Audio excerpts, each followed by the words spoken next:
Hi, everyone, and welcome back to another episode of Keeping Up with Conspicuous. Today, I am joined by the lovely Martin, who works at 4PS UK.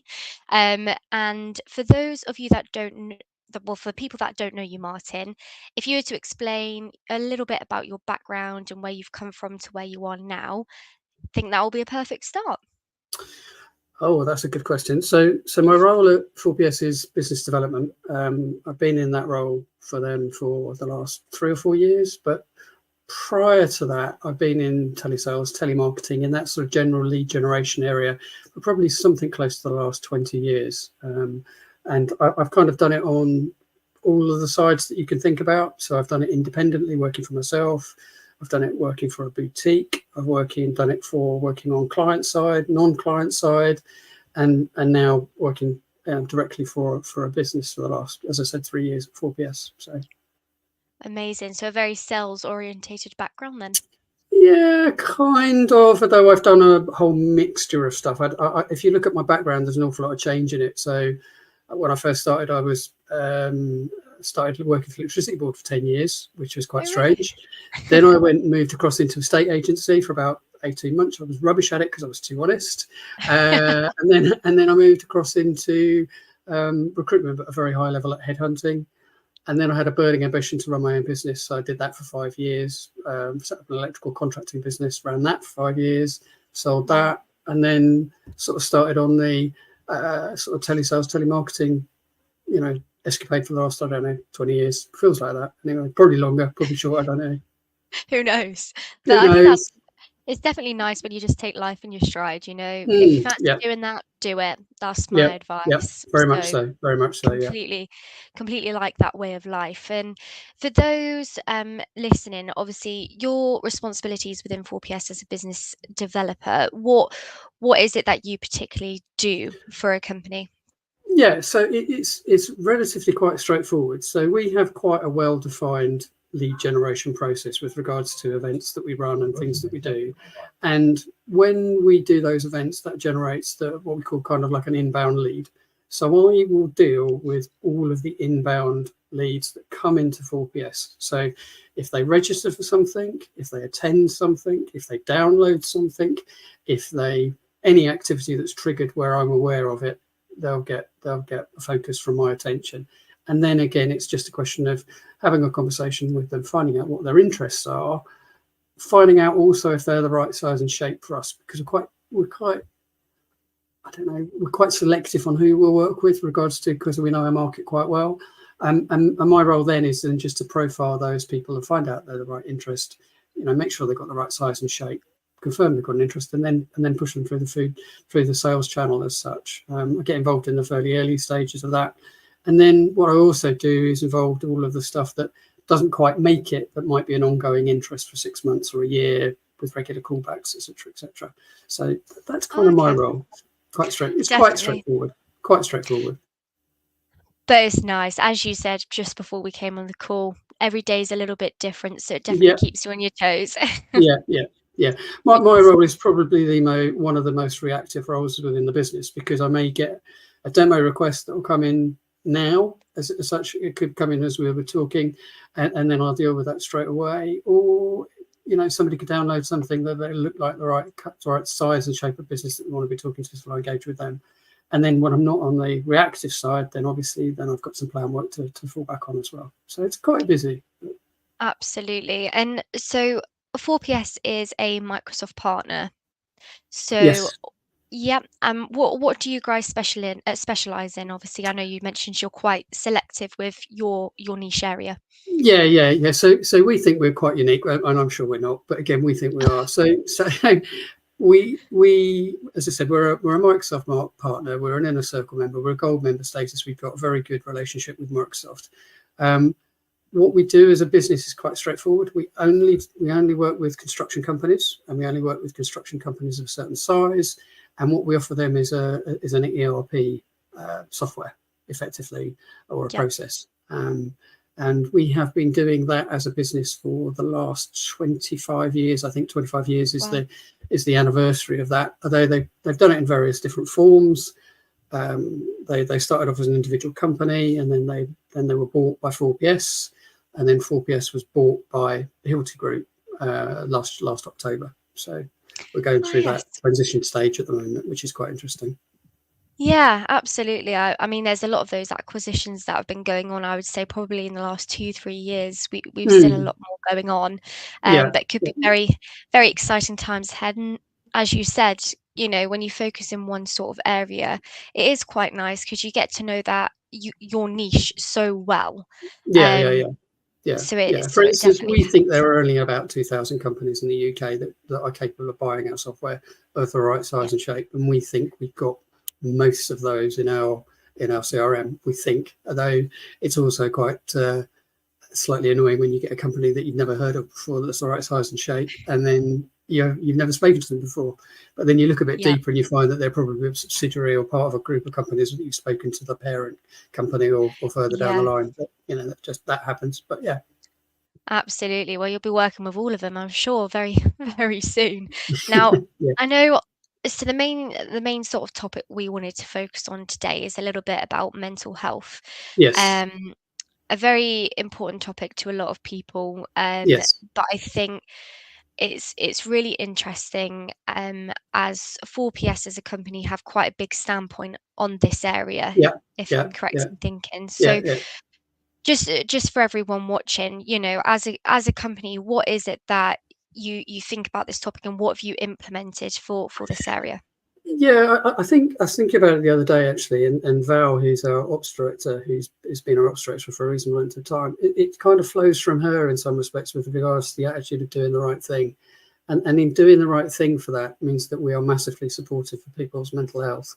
And when you look at the makeup of 4PS in the UK, there's about between 50 and 60 employees, um, of a headcount of about 400 as a total. And out of those 50 or 60, 10 of those are either mental health first aiders like myself, or mental health champions, which is basically the kind of next run below a mental health first aider.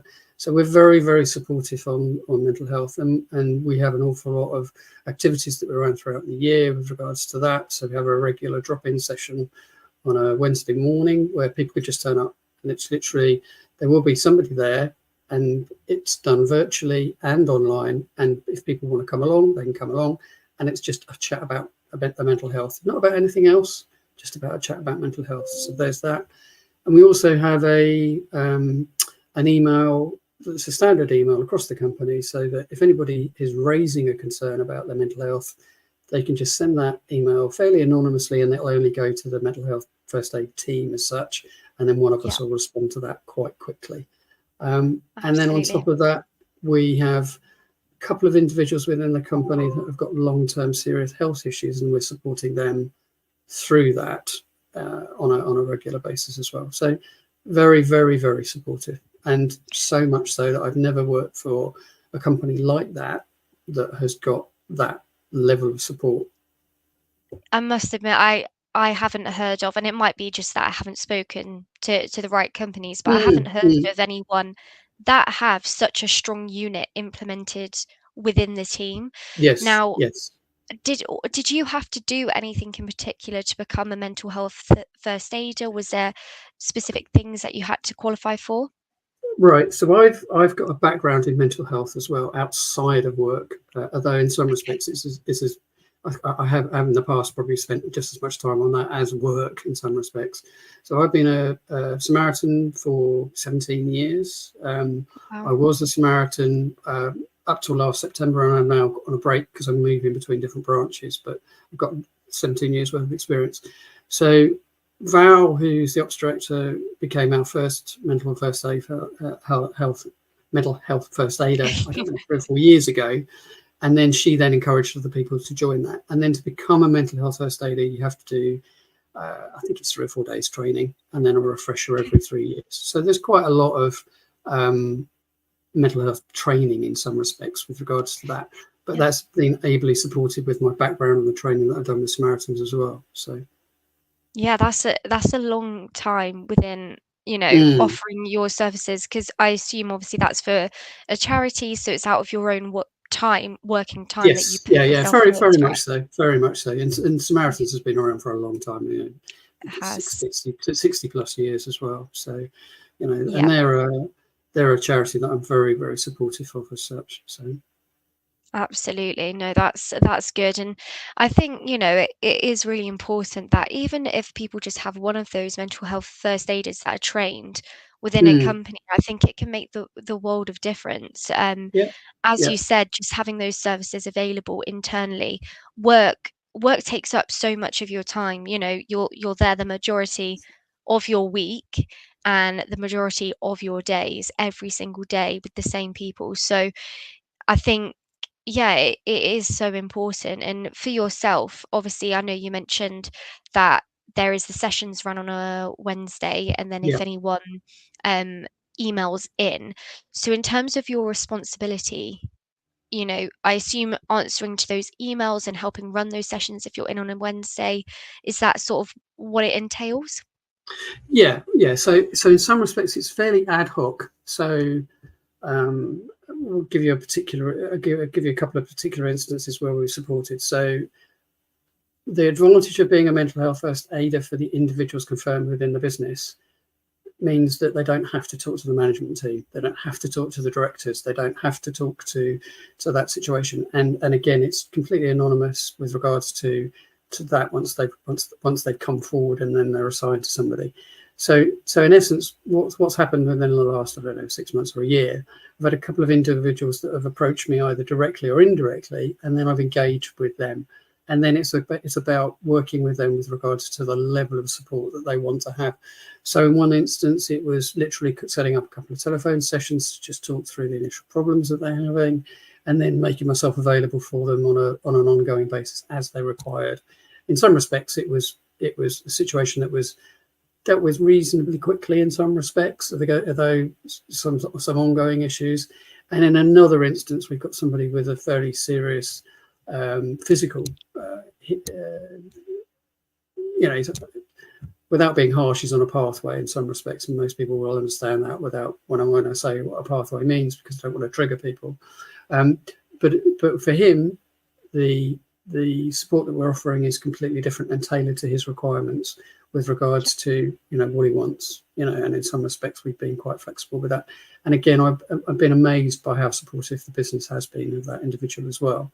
So again, it's very much of an ad hoc, as required, as you'd expect, kind of, because when you think about a mental health issue that you might have, some could be short term, some could be long term, some can be, a recurring thing of something that's happened in the past. So therefore, the support that they need tends to be reasonably flexible with regards to what their requirements and needs are. Absolutely. And how long have 4PS sort of implemented this area within the business? Did you say it was 3 to 4 years ago? Yeah. So I think Val's been a mental health first aider for probably 5 years, something on those lines. And then obviously more and more people have trained to become mental health first aiders. In fact, actually, we've just done a refresher, and I think there was about 7 or 8 people that have done the refresher on that as well. So this has been ongoing for a reasonable length of time. The chat sessions that we set up on a Wednesday, they're a fairly recent thing, and we've done that I think for the last 6 months, and that came off the back of something else that I noticed that another company was doing, and I thought, you know what, that's a really good idea. Went to Val and I said, look, I've seen this at another company, don't know how much it will be picked up, but I think this is something we should do. And actually she agreed wholeheartedly, and then we set it up literally the following week. That's been fairly successful. Again, we get 1 or 2 individuals. We're not looking for a crowd of people to turn up. We're just looking for people who want to chat about mental health. So Absolutely. And how long do those sessions run for? Or half is an it hour. varied? Half an hour. Half an hour. Lovely, Yeah. like a little drop-in type session. Yeah, Okay. but again, from that, if somebody then wanted to have a further conversation, then that's the route to getting a further conversation as well. So it could Yeah. be, because they're talking to one of the mental health first aiders, it could be that then that team member effectively might decide, right, okay, this is obviously quite serious for you. Let's set up some further conversations, etc., etc. So that would then be tailored to what they need and require. Absolutely. We don't tend to be too dogmatic about it, or right, this has to happen and this has to happen and then this process has to happen. It literally is, right, not fly by the seat of our pants, but we literally will tailor to what's required and what's needed as well. Absolutely. No, I completely get that, and as you said, you've just got to evolve with the times because Yeah, yeah, mental health, I'm sure because you've been within this area, as you said, for 17 plus years now, I'm yeah, sure you've seen quite a difference in the uptake in this area yeah, compared yeah, to yeah. 17 years ago. Oh, yeah, 17 years ago, certainly it was very much right. You couldn't talk about mental health. You know, if somebody talked about mental health, it was right, very stigmatized. It literally was right. That person's got an issue, and then probably would end up being managed out of a business if they were open about it. The reality of it is, and this is my belief, I think there is the same level of mental health that there was 20, 50, 30 years ago. I think it's just more people are willing to talk about it. And from a purely business perspective, if you took a very harsh line on it, it actually makes sense to invest in mental health, because the reality of it is you get your team back as far quicker, and they're in a far better place, and they want to stay with the business because they can see that they're being supported. So, you know, we don't do an ROI on it, but I'm pretty sure that if you find that the money that 4PS have invested in it, they get that back in spades, absolutely back in spades. When I was a Samaritan volunteer, one of the areas that we looked at was working with Network Rail. And certainly if you Yeah, go to any train stations, you see all the signage and stuff like that.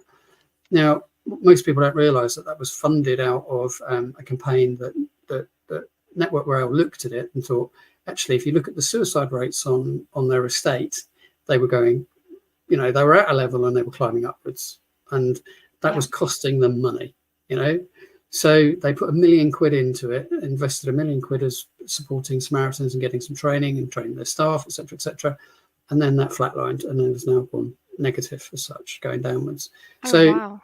so from a business perspective, supporting people with mental health just makes sense. You know, it goes back to that thing I said about just doing the right thing, you know, and that's what it is. And again, if you are supported in a workplace, you want to work with that company because you feel good about working for that company because you know you're Yeah. supported.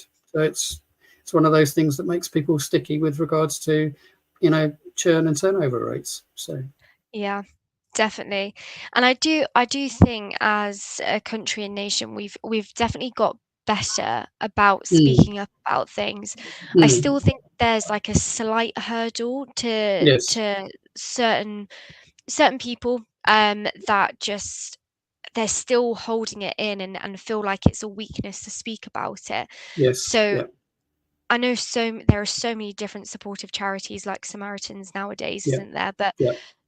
do you feel like there will be a point that we can ever fully overcome that, or is it just something that's going to stick? Well, if you look at the gender split, if you look at people at my age, you know, I'm in my 50s, and if you look at people, I think if you look at the highest number of people that die by suicide, it's males in their Yeah, 40s and 50s, and it's a stereotypical thing if they don't talk about their problems. So again, it's about encouraging people to the value of doing that.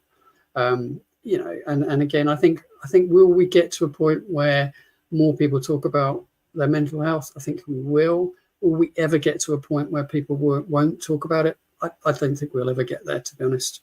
I think it's an ambition, and it will get better. But I think there'll always be that certain level of people will internalize that stuff that's going on for them, and unfortunately, they won't reach out. You yeah, know, that is unfortunately what it is, but it will get better, and it has been getting better. So, absolutely. And I think it's hard, isn't it? Because I mean, I lost someone that I knew to suicide a few mm, years back, yeah, and he was actually in his 40s or so, actually, yeah, and he was the happiest person you yeah, would have ever seen. yeah. And I think that's why it's The so mask that important. he was Yeah, exhibiting was that happy individual. Yeah. absolutely. And I still talk about it this day because it was when I worked back in a gym on reception. Mm, So I used to see him all the time. We used to mm, gym together, etc. And he was just mm, so happy. He had a Mr. Happy mug mm. where we would make his frothy cappuccinos that he always wanted. Yeah, yeah, But, yeah, you just never sort of knew that that was his space that he was in. yeah. And I think it's so important that regardless of whether people are coming across as happy, even in your workplace. Let's get it back to sort of a workplace area, but even if people are happy, still check in on absolutely everyone, because Yeah, you just never yeah. know. You never know the path that people are walking. In fact, the CIA have done some interesting work on this, and they have that you present three identities, and that is your public persona, as in, your day-to-day public, how you behave with people, your private persona with regards to the stuff that only your nearest and dearest will know, and your secret persona, where it's literally your deepest, darkest, worst thoughts are. And that's where the problem dwells. And again, it's about Yeah. being able to access that. And a lot of that is just being able to make a space for somebody to go, right, I know you're in a mess, or you've told me what this is, but allowing them to create that space for them to come forward and to be able to talk about that. And a lot of that Yeah. is like taking the Samaritan approach, being a non-judgmental, not giving out to try and fix people or give advice, and then just giving it an open, warm conversation in some respects. Yeah, definitely. And I think one key thing is just being able to listen to someone. Sometimes Yeah, they just want an ear. And I yeah, think one of the things, so like in the workplace, obviously you may be aware that there might be people that are struggling, but how do you overcome, and I don't know whether you do or whether you just sort of have to let it be, but say if you are aware that someone might be struggling, but they're not providing, sorry, not using the services that 4PS provide, or if it's any other business as well that have this, do you just wait for them to naturally come to you, or do you sort of speak to them a little bit about what's there for them, or what would be the best approach? So there's two approaches. One is having a route for people to come and be able to identify that they've got an issue and be able to talk to people. So the Wednesday meetup, that's one route. The email route, that's another route. Making it publicly aware that there are first aiders and having a list of those first aiders, so that those people know who to talk to, where to talk to, and how to talk to. With regards to, if you notice somebody, there's a campaign that the Network Rail have run, which is Small Talk Saves Lives, and that is based on the approach of just walking up to somebody and being able to start a conversation. And it could be literally as long as just, and the British love to talk about the weather, oh, what's the weather today, Yeah. what's your experience of that, and most of the one thing I will say to people, most of the most impactful sessions that I've had with somebody on a Samaritan call certainly have been where I've said the least. I literally have said, might have been talking to them for an hour and a half, and then I think, right, I've only said probably 10 words. Literally, it can be that, and you've allowed to create that space for them. You've allowed silence. You've allowed them to talk and whatever, and you can generally tell that at the start of the conversation they're in one place, and at the end of the conversation they're in another place. Now they may have, so you've instigated some change for them. Again, you Yeah. haven't done anything really. You've just allowed them to process and go through their thoughts and feelings. So what I would say is, if you're unsure about something, you tend to regret in life the things that you don't do far more than the things that you do. And most people won't realize how important those conversations can be, so that people can come forward and have that. Yeah, absolutely. I think that's a really important message actually. So that's a good one to know. And I know since you guys have implemented the mental health side to the business, you guys have been highly recognized for this, haven't you? Yes, we have. Yeah. So we won an award last year, which was the WM People Award, and that was for the Best Mental Health Award. We've also won quite a lot of other awards as well the last couple of years as well. But that's an award that we're quite proud of to have. Absolutely. I think it's a good thing as well, just to showcase to other businesses that these are the things that can be achieved, and Mm. it doesn't take too much to be able to implement this really in the No, grand scheme of things, you no, know. I think I think it's a message to most businesses that may not be aware that this is a service they can provide, because I do think that there are still there's still a blindness to what Yes. people Yeah. can Yeah. definitely Yeah. give. I think it needs to be led from the top in some respects, and it needs to be led by somebody that wants to see change within the business. And again, you've got to have the sort of fundamentals right within that business as well. But Yeah. again, I'm quite happy that if other businesses want to come and talk to me about some of the stuff that we've done, quite happy to be approached by that as well. And we can give them some directions on some of the stuff that we've done. And again, we don't get it right all the time, but again, I think we the stuff that we have done has been quite well received. Yeah, absolutely. So I think, as you said, it's well received. It's a service people definitely use. Mm. And if people don't have access to it, then they'll never know if they will use it or not. So Yes. just Yeah. even being able to give them that option Yep. Yep. is hugely important nowadays, especially as you said, rates are definitely, well, maybe not going up, but as you said, more people are open to talking about it now. Mm. Um, but if they don't have that option to talk about it, then they won't. So, Yep. it's Yeah. it's one of those things, isn't it? It's a blurred line, but Yeah. Yeah. I It's too late to put it in place after the event. That's the issue in some respects. So yeah, it's far better to start with something and then build forward. Even because I think a lot of businesses think that, okay, well, if we don't do it, then don't have a problem. Or if you do it, then obviously problems will surface. But again, those problems are there, and actually you're far better off trying to deal with them or trying to help people through them. yeah, So, but again, that just comes from the attitude in some respects. definitely. Definitely. And just for those, so obviously, I think this is such a standout point for 4PS. You have many, many great qualities to you as a business, and we know that. Mm. Um, you guys are going to be at some conferences this year, is that correct? Yes, yes. So we've got the main one that we're at, because we've just done the Digital Construction Week where we had quite a large stand. There's a Digital Construction Week North, which is happening on the 13th of November in Manchester. Okay. And again, so we will be there. So people want to come along and have a conversation with us. The other thing that we are doing, because we have such a close relationship with Microsoft, we're actually doing an event in Microsoft offices. We did one Oh, earlier wow. this year in June. We've got another one in November.